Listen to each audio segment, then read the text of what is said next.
اور جب ہم اللہ کے ذکر سے غافل ہیں تو پھر ہماری زندگی کا ہر عمل، حتیٰ کہ ہماری نمازیں بھی اس طرح کی نہیں ہیں جس طرح کی ہونی چاہیے۔ حالانکہ 5 وقت کے نمازی ہیں، 6 وقت کے نمازی ہیں، 6 وقت سمجھتے ہیں نا، تہجد کا نماز بھی پڑھتا ہے، لیکن نماز میں کھڑا ہوتا ہے، اس کی وہ کیفیت نہیں ہوتی جو کیفیت ہونی چاہیے، اس کو وہ لذت محسوس نہیں ہوتی، اسے ایک تھکاوٹ سی لگتی ہے، ایک بزرگ کا واقعہ، نام آپ کو معلوم ہے، میں کبھی کبھی بھول جاتا ہوں۔ اس بزرگ کی جب تشریف لائے اپنی مجلس میں تو بشاشت نہیں تھی، چہرے پر خوشی نہیں تھی، مضمحل تھے، پریشانی نظر آتی تھی۔ مریدین نے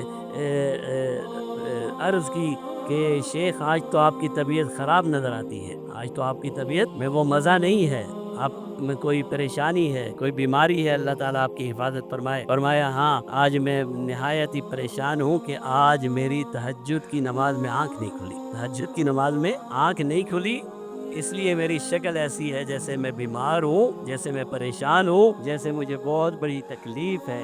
اور میں اور آپ ایسے ہیں کہ جب تہجد پڑھ لیتے ہیں تو ساری دنیا کو پتہ چل جاتا ہے مولوی صاحب کے قریب نہیں جانا، آج یہ کاٹ کھائے گا، آج لگتا ہے اس کی نیند پوری نہیں ہوئی ہے، صبح تہجد میں اٹھ گیا ہوگا۔ ہماری زندگی بالکل بدلی ہوئی ہے۔ ہم اگر کبھی خدا نہ خواستہ اللہ نے فضل کیا اور میں نے تہجد پڑھ لیا، سارا دن میں اس کا گیت گاتا ہوں، تمہیں پتہ نہیں ہے، میں تو صبح اٹھ جاتا ہوں، تم لوگ تو 10 بجے تک سوتے رہتے ہو، میں نے تو تہجد پڑھی ہے۔ تہجد کس کے لیے پڑھی ہے؟ مجھے بتانے کے لیے پڑھی تھی یا اپنے ساتھی کو بتانے کے لیے پڑھی تھی؟ آج ہماری نماز پڑھنے کی وجہ سے ہمیں تکلیف ہوتی ہے، اور لوگ مسلمان تو ایسے تھے کہ نماز ان کی راحت تھی۔ جناب نبی کریم صلی اللہ علیہ وسلم سے بڑھ کر تو کوئی نہیں ہے۔